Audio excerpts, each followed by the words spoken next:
Hello, everyone. Welcome to the Vedic Astrology Podcast. My name is Fiona Marks. Today, I'm delighted to be joined by fellow Vedic astrologer Laura Barat. Laura, welcome back to the Vedic Astrology Podcast. Thank you for having me. It's great to be here. It's been a while since we've had you on the show, and just remind everyone a little bit about the kind of astrology that you're into and how people may have come across you already. I do tropical Vedic astrology. I do the healing aspect of it, the counseling aspect of it, and also predictions. I like to make predictions. And I've been doing this for a very long time, almost 30 years now. And I have actually branched out into other realms of astrology, and I incorporate some of those techniques into my practice. I just love astrology. It doesn't really matter where it's coming from. I started with and have become an expert in tropical Vedic, but if I see other types of astrology, I use those as well. So that work that I've tested and that work. So I've been doing that. And also I'm creating classes now to eventually put up a subscription service to a school. So I'm teaching all of my techniques. They're not ready yet, but they will be soon.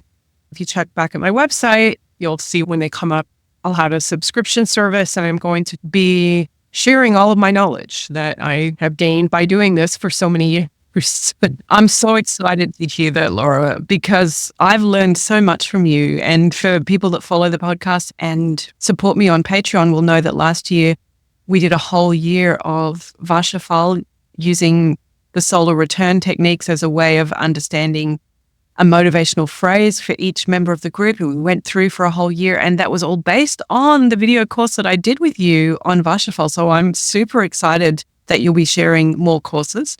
And just for people listening, what is your website? It's Laura Barat Astrologer.com. So my name is Laura Barat. Barat. Astrologer.com. That's great. And we'll put that in the notes as well. But just in case for everybody listening, you definitely want to keep your eye out for the new subscription service. Meanwhile, it was in the context of doing Vashafal last year that I reached out to Laura and we had a chat about Shahams, didn't we? About the Punya Shaham and how to calculate it. And we went through some more. And as we were in that conversation, I dropped in that I was really interested in this transition of perimenopause and menopause itself, because I find myself in that period of time in life, and I'm definitely enjoying experiencing myself in new ways, growing in certain ways, letting go of certain other things. It's a very stimulating time in life as an adult to go through such a significant change. And I'm interested in understanding what Vedic astrology can share with us about this transition in a woman's life, and also what mythology might support that, and what wisdom we can tap into to reclaim this transition as something empowering, a springboard to the next part of our journey. And until now, I haven't really been exposed that much to mythology and astrology around menopause. So I reached out to Laura and asked if she would be willing to come and talk to me a little bit about it. And here we are. So with that kind of framework, it's pretty broad. Are you also interested in this transition, and how do you think it fits with astrology and mythology? It is an extremely significant time in a person's life, and it is a rite of passage. It's an initiation, and it's a biological process. And most of what is out there about menopause is all within the realm of extreme negativity. And it scares people. And that's why I think it's important to get out the psychological and mystical and spiritual connection that menopause points to or indicates, rather than telling people, oh, everything goes downhill from here. It's actually the opposite of that. And I'll just start with an example for what menopause is, the symptoms of menopause, and how they relate to mythologies around the Crone. So there's 3 planets associated with menopause and the Crone stage. One of them is Saturn, of course. Saturn rules old age, but it's for both sexes. It's for everyone. Saturn rules that for everyone. And it's not specifically for women, but it does have a bearing on how our old age progresses, especially after age 70, because that's when we go into a Saturn period. But Saturn just rules aging in general and the process of letting things go and getting rid of things and dissolving attachments. When Saturn transits this 12th house, which is a 2.5-year transit, usually you go through a period of things come to their natural end. You just start to naturally detach from certain things in your life. Usually they are around the houses that Saturn rules, but not always. And so the whole letting go process, the process of shedding or getting rid of things that don't belong in your life anymore, because they aren't part of you. They aren't who you are as an individual. And so you're going to allow them to just leave your life. That's Saturn. So Saturn has a big role in that area. Then the second planet that is menopause, and to me, that is the biggest indicator of menopause, is Rahu. And the reason that is because Rahu is female, specifically female, and Rahu gives the results of Saturn. So Rahu carries a lot of those connotations of what Saturn means as well. Saturn is a separating planet, and so is Rahu. Now, Rahu also indicates things that have to do with psychic powers and different planes of existence and witchcraft and all that kind of stuff. Not to say that every woman that goes through menopause is going to move in that direction. That's not what I'm saying. But when we go through this process where we cannot produce children anymore, and us human beings as mammals, so female humans and whales, and specific types of whales, like killer whales, false killer whales, a few other types of whales, are the only mammals that go through menopause. And they say that menopause, because we go through this, allows us to live longer.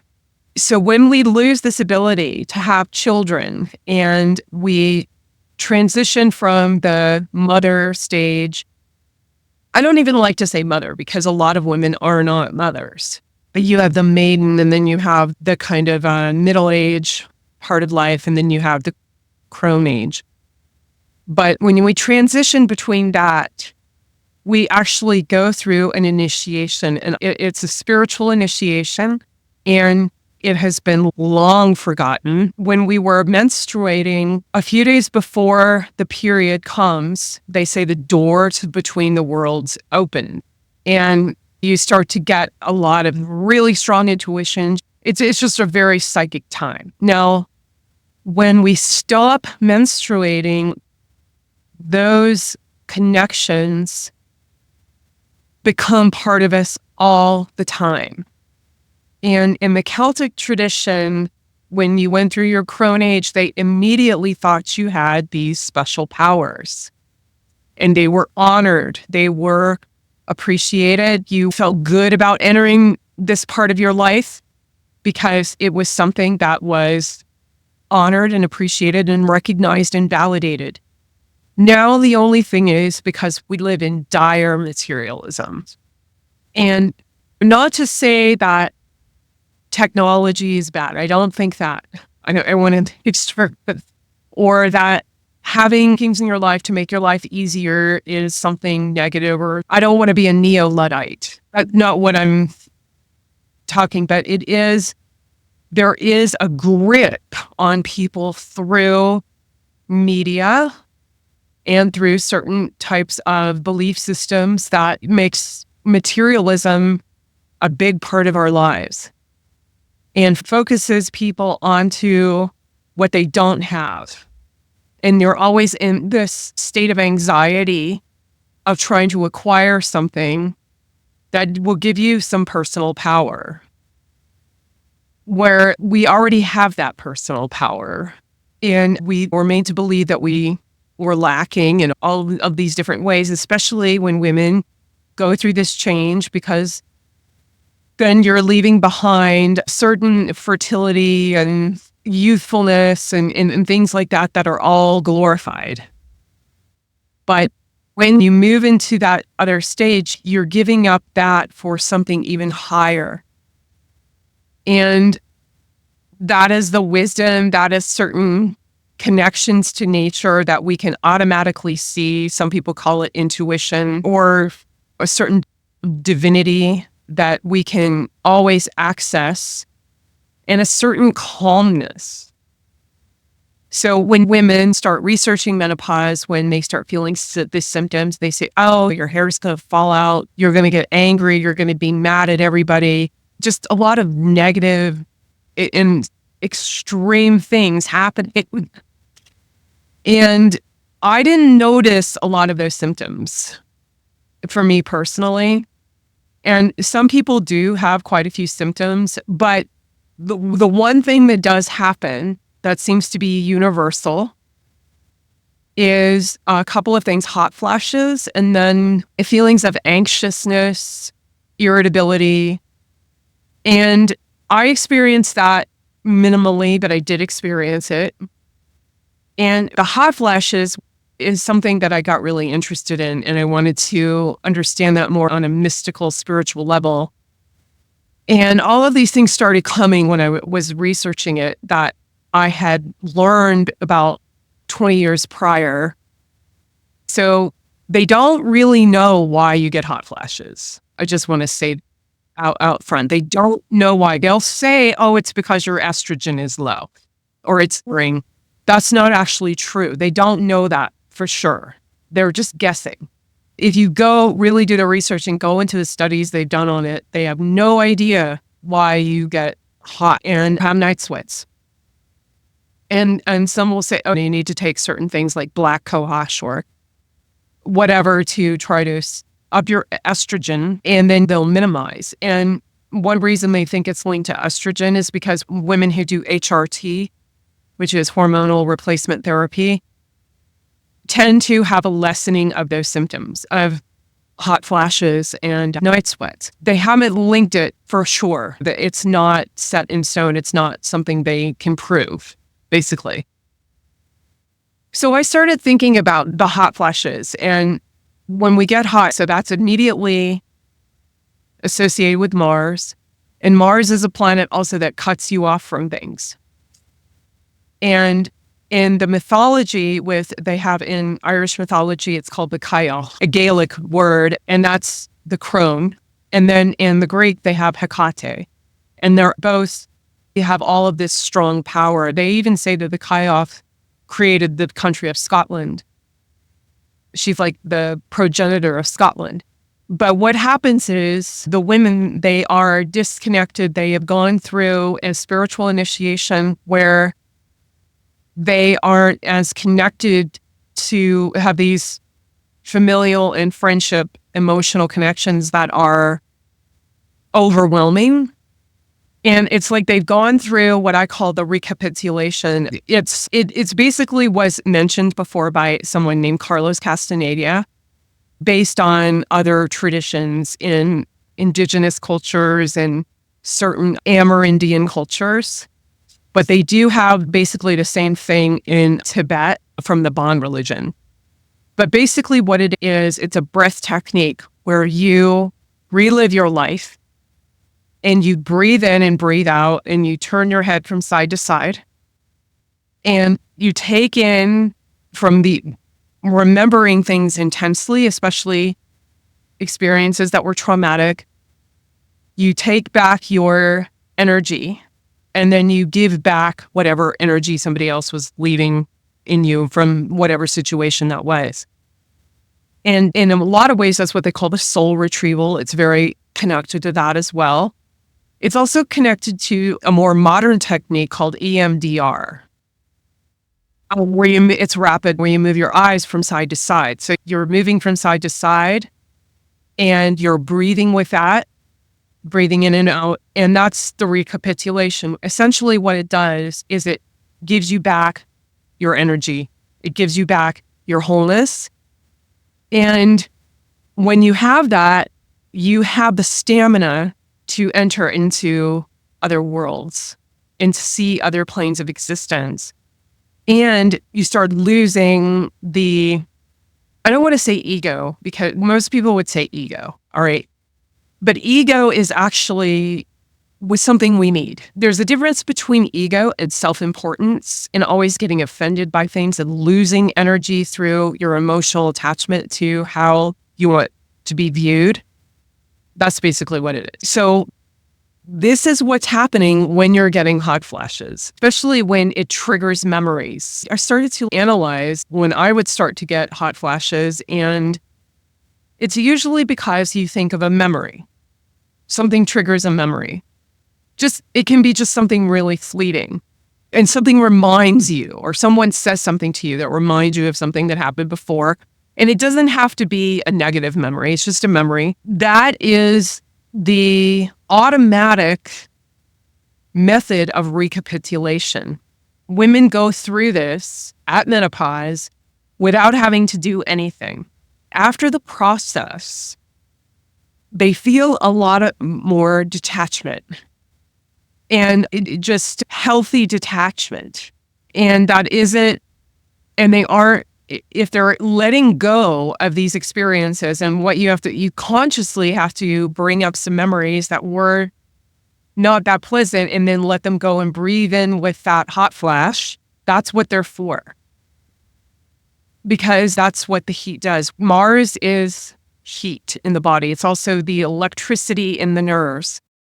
When we get a fever, that's Mars. That's the body's way of burning out the sickness or the illness. So it raises our temperature. And the same thing happens during the hot flash. In hot flashes, it's burning out something. And what it's burning out is our unhealthy connection, where we left our energy as women before going through this transition. To me, that is something that has been lost in the knowledge. It is very difficult to find. You get a lot of modern woo on menopause when you try to connect it, but you have to go back into the myths and the stories to really get a clearer picture of how women can go through this and not be afraid of it, and honor it in a way that it should be honored, and care for themselves. It's so interesting, isn't it? Being in a woman's body, all of that reproductive, fertile, all of those organs are completely hidden. And so the experience of transitioning from a girl's body to the fertile body also happens in this hidden or introverted kind of way. It comes and happens to you without an instruction manual, right? It just transforms. And there used to be, in generations like my mother's generation and before, there was a lot of shame about beginning to menstruate, right? It was something to keep hidden, and it was something inconvenient, and that nobody should know what's going on with you. And if there's any evidence of it, it should be invisible to anybody. Absolutely nobody should know that it's happening. And I feel that that has, in my generation and the children that we have now, it's such a comfortableness, and hopefully that will continue, that this is a human experience, and I'm experiencing it right now, and it's affecting me in this way, and it's messy, and I'm not quite the same person that I am when I'm menstruating as I am the other weeks of the month. There's a bit more comfort that our experience, we can extrovert it, this female experience, we can be more comfortable with it. And I think that I've also witnessed that during that fertile period of life. I feel like this generation has also been a bit more comfortable with vocalizing the experience of miscarriage and the experience of fertility. That's not always 100% every time a healthy baby that goes on to live a full life. I think there's been a bit more honesty as well about where percentage of miscarriages that are perfectly normal and perfectly healthy, and part of every fertile cycle is the body has a mechanism for understanding whether this is viable or not viable, and how it's going to deal with it, just that wisdom of the body. And I also feel we are regaining some wisdom and power around menopause, and finding it something empowering, something not to be ashamed of. We don't have to hide it, and we don't have to pretend that we're the same person before as we are after, and that we are in a transition. So I hope that continues, this kind of reclaiming and, like you say, returning to the ancient stories that helped us. But before we go with some ancient stories, which is what I'm really looking forward to, let me just come back to a couple of things that we've mentioned in this part of the discussion. You talked about 3 planets. Is that Saturn, Rahu, and Mars? Are those the 3 that you're referring to? No, the 3rd planet is the Earth. The Earth becomes so important. It rules all humans because we're all living here. Actually, it's part of us because we eat what is coming from the Earth, we breathe the air, we drink the water, we are the Earth. This is a part of astrology that is not really used that much. It's starting to be a little more, but basically it's taking the Earth and looking at the constellation exactly opposite the sun. Some people call it the Earth's shadow, but that's what's considered to be the Earth's position in astrology. And you can use this in tropical astrology. You can do it, let's say, using my example, I have my sun in Pisces, so my Earth would be in Virgo. But the way I do it in some other astrologers is you take the Earth and you look at the constellation rather than the tropical sign. For me, that would be the lion. And I like to use the animal name for the constellation rather than saying Leo, because Leo is the tropical sign. The constellation is the lions. So all that you would do is find your sun sign and to see what constellation it's in. That's usually 24 degrees behind. Just do the sidereal method, but you don't use sidereal, you use the constellations, because sidereal signs are equal 30-degree sections, and this constellation of Virgo is huge. It's 90, or I can't remember, but it's a huge constellation.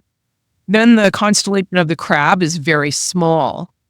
So that's what you would do. What the Earth symbolizes in a chart is what we have to give.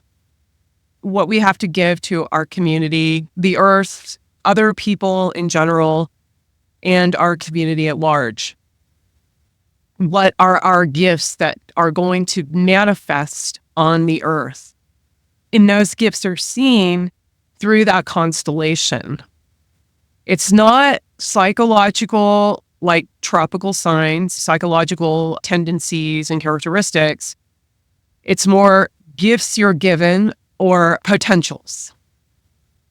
The potential you have to give to the Earth or all the creatures on it. And it doesn't even have to involve other humans. It can be for animals or for oceans or whatever. Or the knowledge you have to give, the talents you have to develop and give back to the Earth. And that usually comes later in life. And after the woman has gone through the change, has gone through menopause. I wish there was another word we could associate with it, because there's such a negative connotation, menopause. But anyway, that's all we have for now. But that those potentials easily come out more because you have the lessened attachments.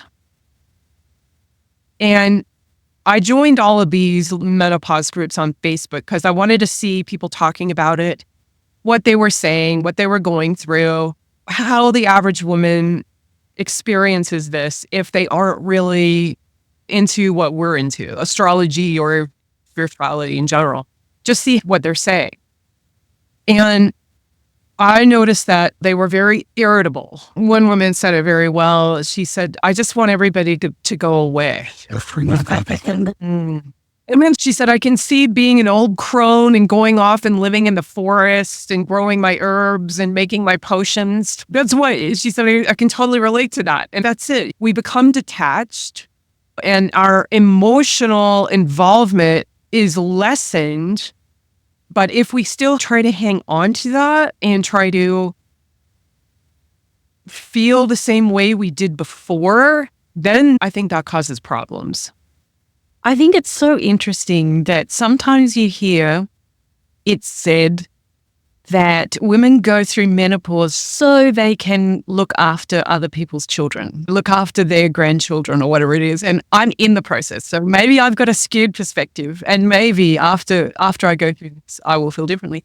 But as I go through this process, I feel less interested in looking after children. It's not that I don't like them, but I don't feel that kind of magnetic fertility pull that I want to sacrifice my interests and everything and my time and whatever and my resources to raise children. And that's definitely what I felt during my fertile period. I've never been happier than when I was a young mum, and it was just glorious. Yeah. I loved it. But as I go through this transition, I'm very happy that kids are around and I really want them to have a future. And I guess you become more interested in providing a planet that's sustainable for life to continue growing, rather than specifically wanting to give your time to daily care of children. So I think it's very interesting that it's sometimes advertised that menopausal women are child carers or something. I'm like, I don't know. That doesn't seem to click with me. Yeah, I don't agree with that. I really don't. Especially if it's becoming more difficult, because if it's a difficult transition, and a lot of times it will be for some people, if they haven't dealt with some of the issues and some of the traumas they've experienced, if they haven't dealt with that and tried to heal that, it can be really difficult.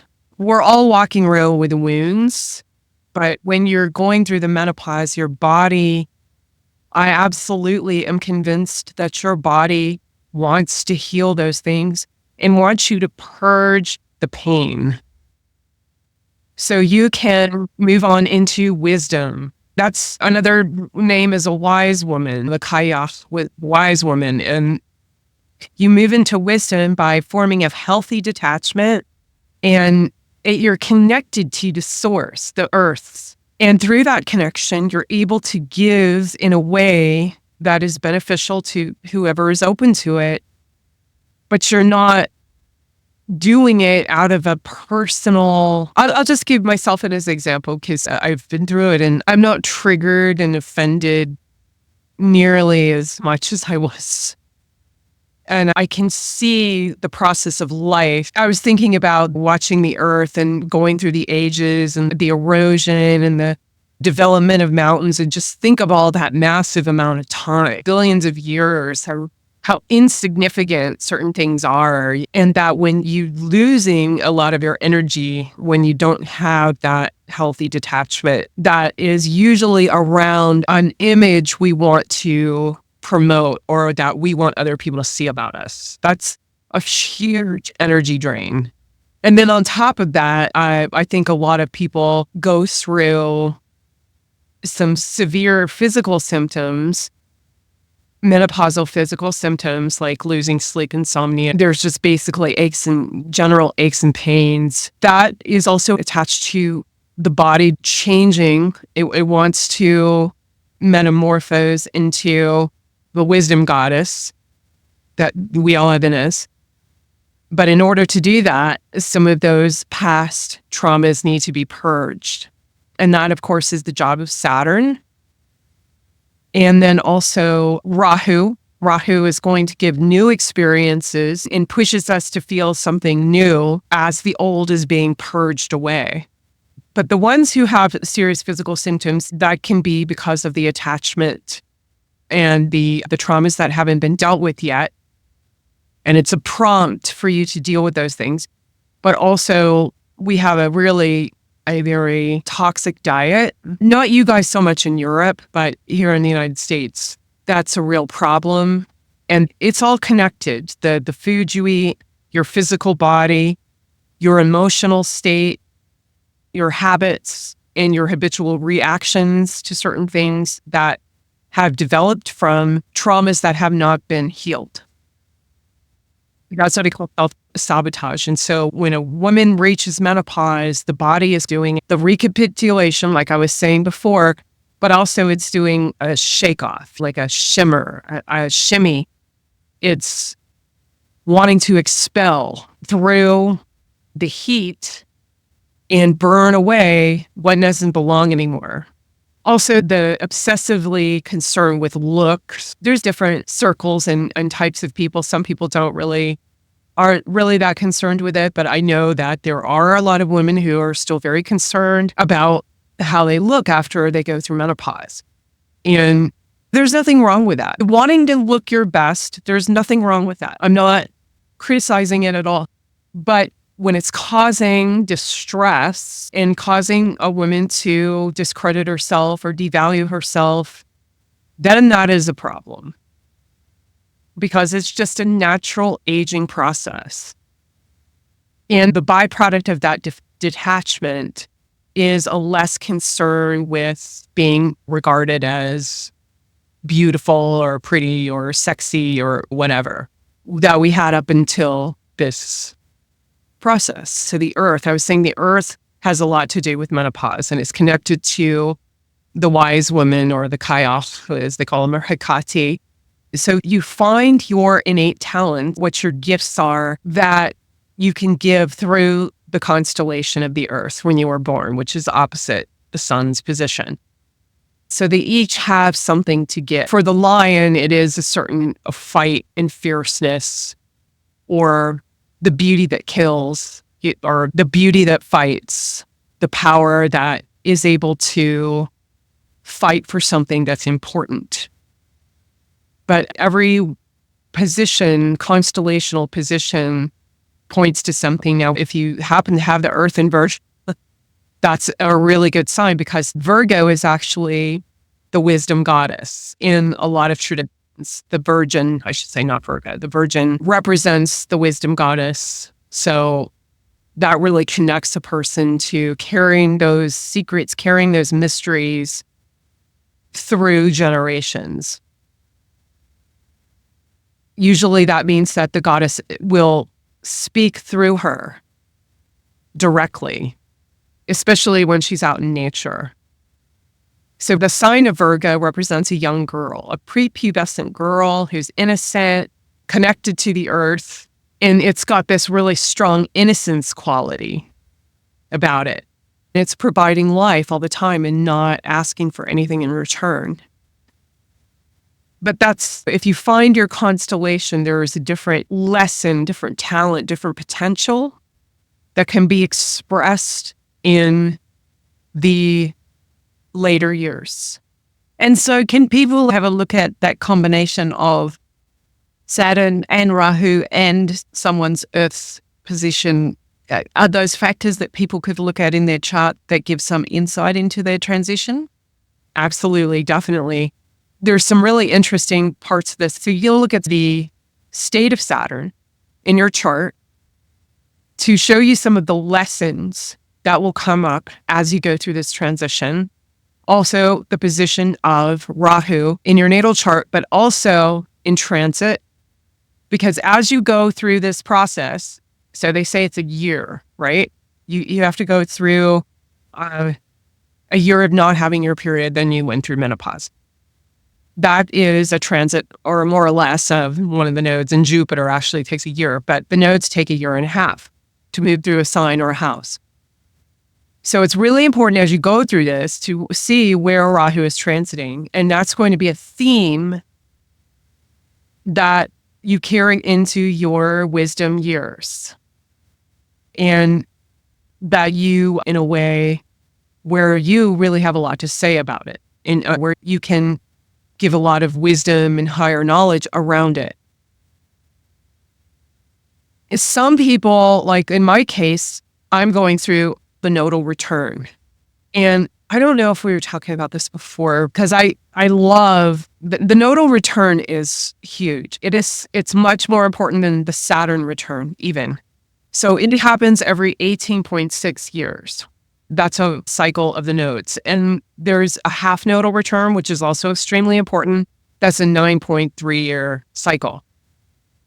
When you have a nodal return, you take the exact moment and you're using the true node setting. And so we just cast a chart like you would for a solar return, but just do it for the nodal return and do it for the half nodal return from your place of birth, not where you live.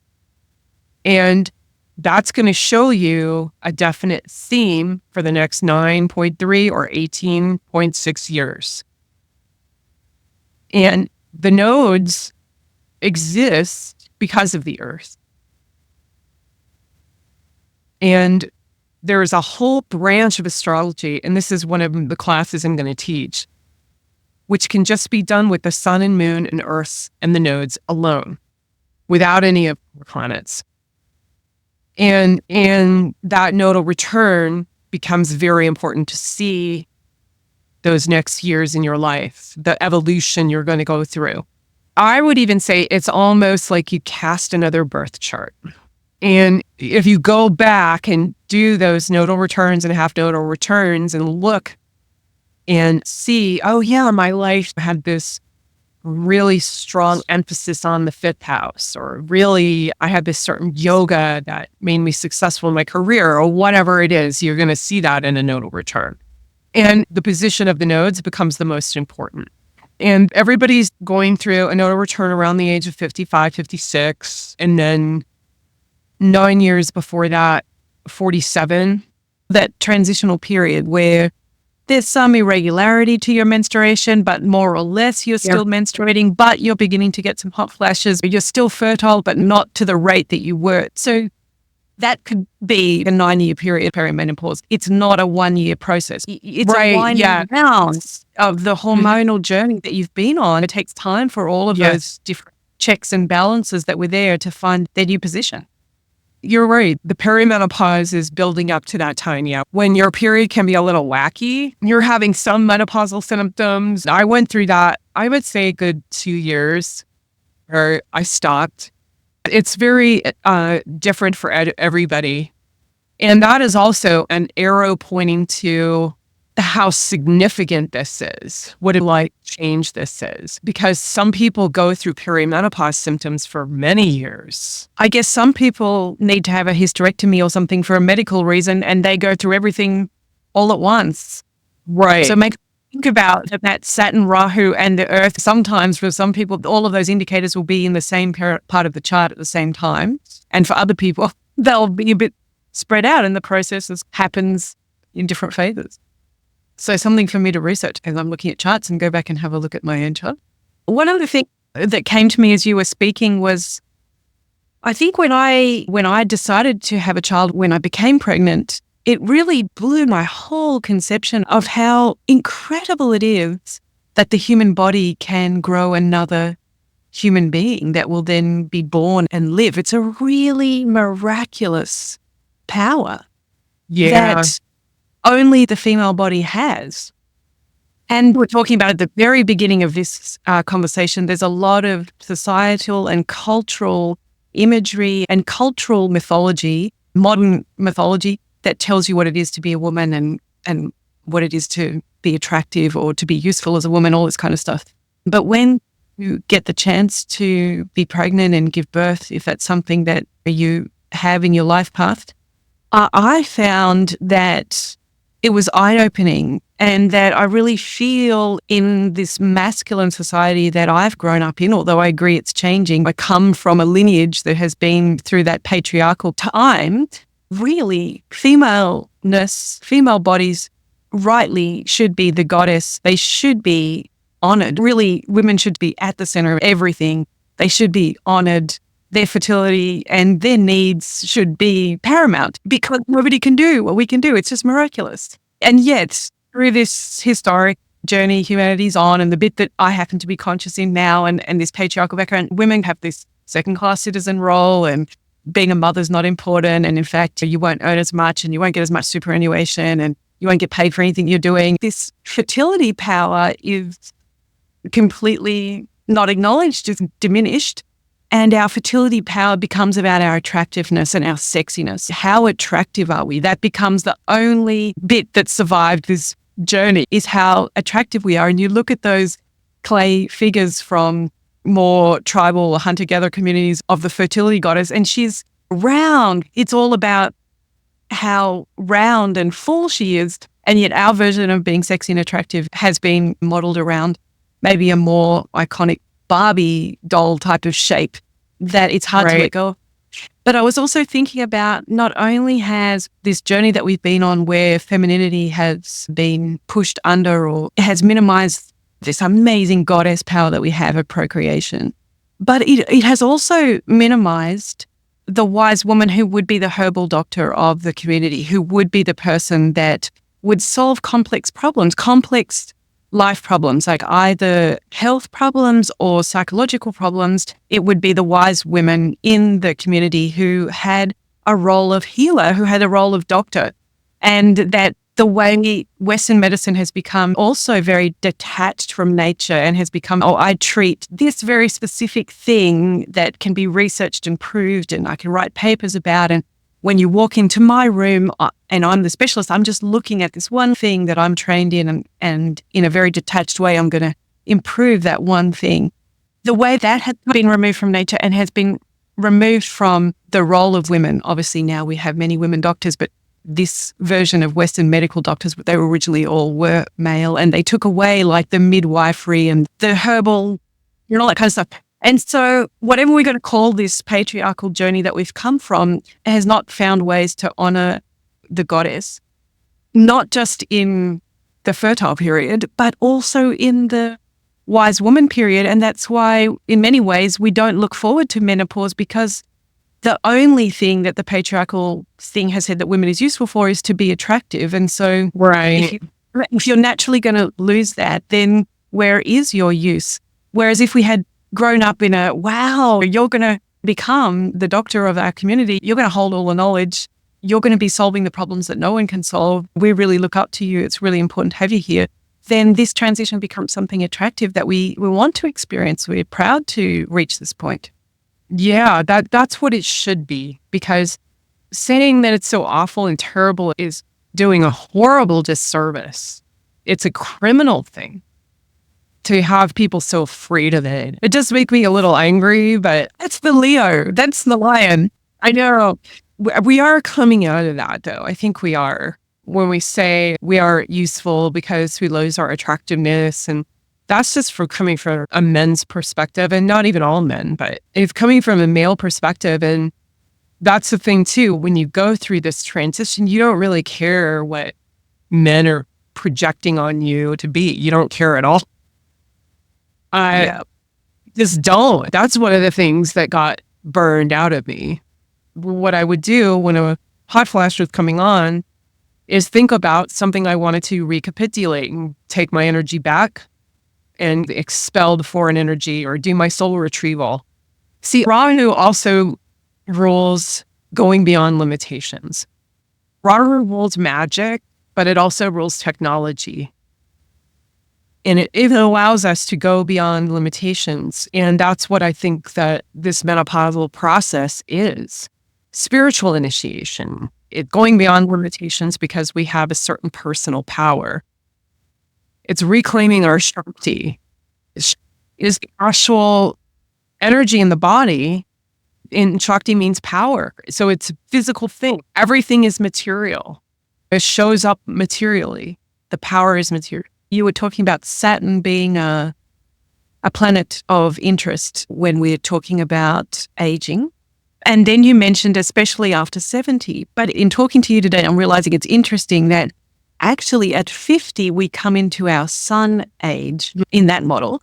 And so it really is indicating that as most women will be going through their menopause transition around that 50-year-old point, either a bit before or a bit after, even that model that says our sun becomes the ruler of that age from 50 to 70 is showing us that the true soul, the true inspiration of who we truly are as this woman that we've incarnated this time becomes available when we've transitioned out of menopause. That's actually when we're the most likely to be able to live in true inspiration. That everything we did before was great and was very helpful and did contribute to the procreation of everybody's spiritual journey. Other consciousness wants to come here and have a spiritual experience, and we've enabled that.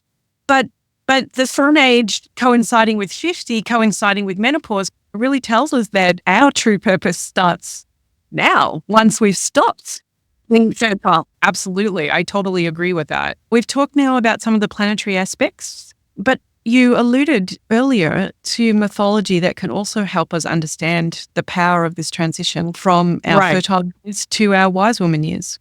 So in the Celtic tradition, they have a lot on the crone. They call her the chaos, the hag. They even call her hag. We associate it with a negative connotation, but it wasn't when they came out with the word, and just had a lot of power. She created countries. She knew when the warriors were going to die. She made certain tools for them. There's this whole legend around her making the armor and making the arrows for the warriors that were going to go into battle the next day. And she knew which ones were going to die, basically. In herbs, there's a lot of mythology around that. Now, the Hecate, which is the crone goddess, basically, it's not a young woman. It's an older woman that's gone through menopause and is the goddess of herbs, herbal healing, and also just being a wild woman, offering her wisdom to solve problems like you were talking before in the community. And they're all connected by their spiritual, psychic abilities, their abilities to see what will heal. And somebody told me this, that these wise women, when you went through this process, you became a wise woman and you were able to divine what would heal.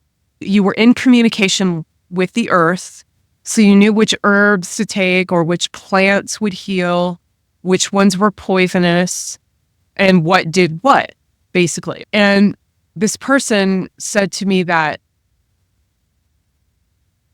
everything we need is right within our environment.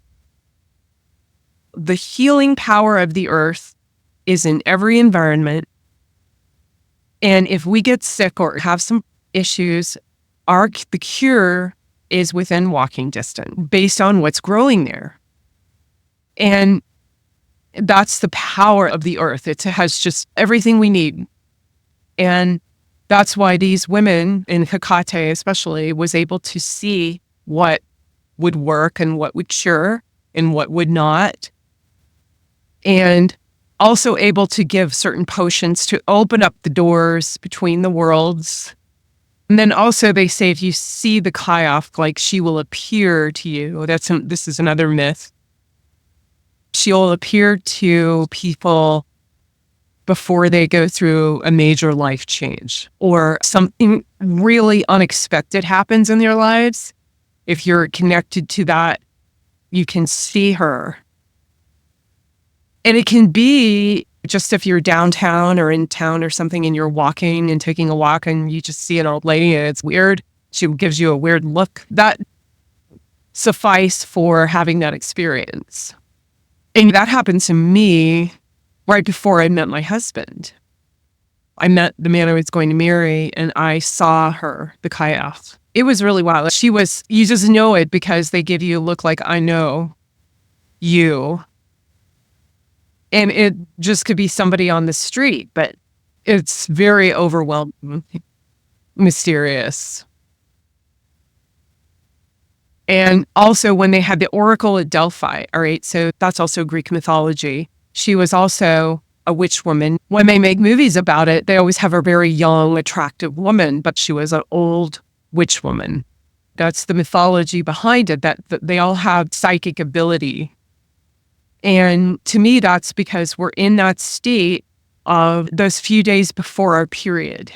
That is with us the rest of our lives. We're always in that state. If we know how to handle it, if we know how to honor it and get in touch with those things. And a lot of it has to do with the healing process.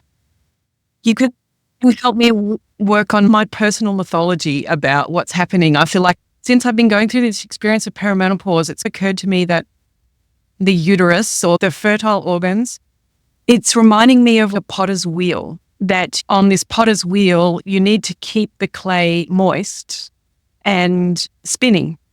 And as long as you keep the clay moist and spinning, that potter's wheel will just turn out vessel after vessel.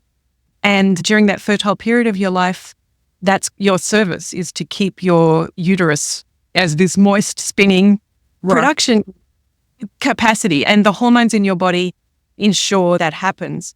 But then as I'm transitioning through this perimenopausal period, you begin to feel this drying out, and you're realizing that this spinning potter's wheel is going to stop spinning. And to me, then the hot flashes seem to be like the kiln that is firing the final vessel that you're making on this potter's wheel. And that vessel to me is like the clay pots of the Dead Sea Scrolls. This is where you can preserve all the knowledge. Oh, wow. Yeah. Interesting. You don't want that to be moist and spinning. Your capacity now is to hold wisdom, and that the Dead Sea Scrolls were preserved because they were in clay and in a very dry environment, right? And they survived thousands of years.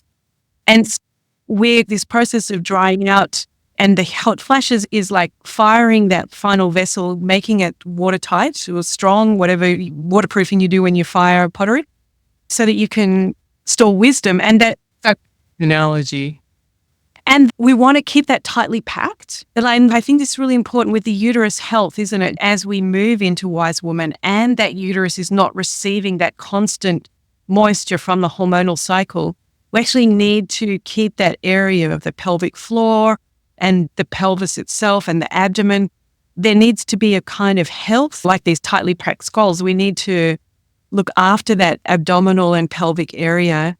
And in menopause, talk about gaining belly fat, like it's one of those things that, and that we might, for the first time in our lives, need to work on keeping all of those inner ligaments strong and healthy, because otherwise the uterus can drop and women can have problems with the pelvic floor. Right. So it seems to me that there's something about packing in this wisdom of the Dead Sea Scrolls and holding it tight. It's like from that core, powerful place of procreation, that wisdom is really valued and held closely, maintained and sustained. So this is the mythology that is coming through my experience of perimenopause.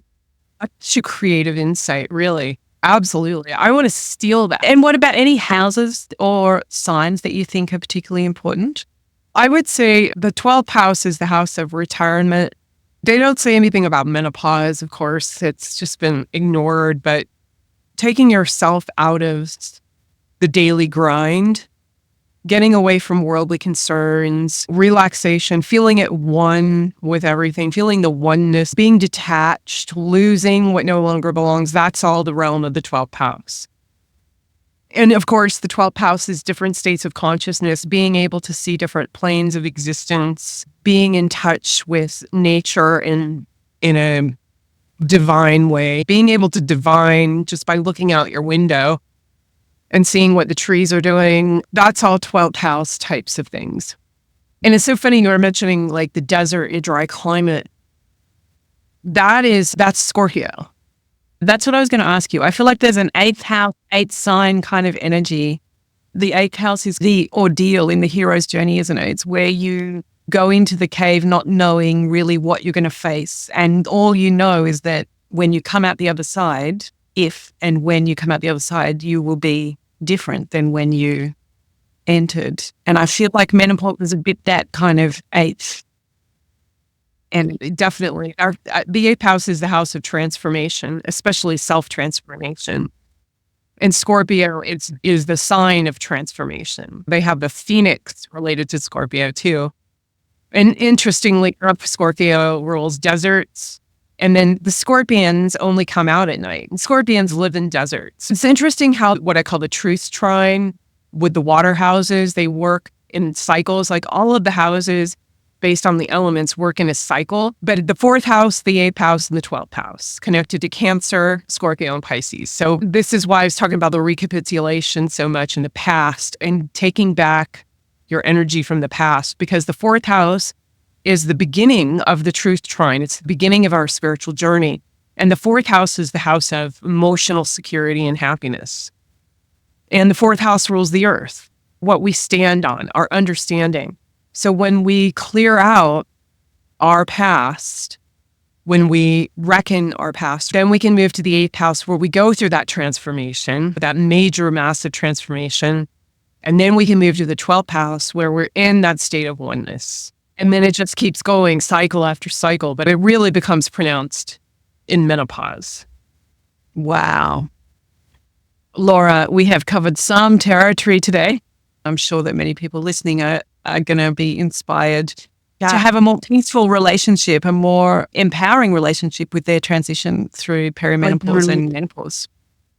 Yeah, I think it's important to get out the psychological and mystical and spiritual connection that menopause points to or indicates. Thanks so much for your time, Laura. I can't wait till the next time we get a chance to talk on the Vedic Astrology Podcast. Oh, thank you so much. And until then, bye everyone, and bye Laura. Thank you so much. Bye-bye. Thank you for having me.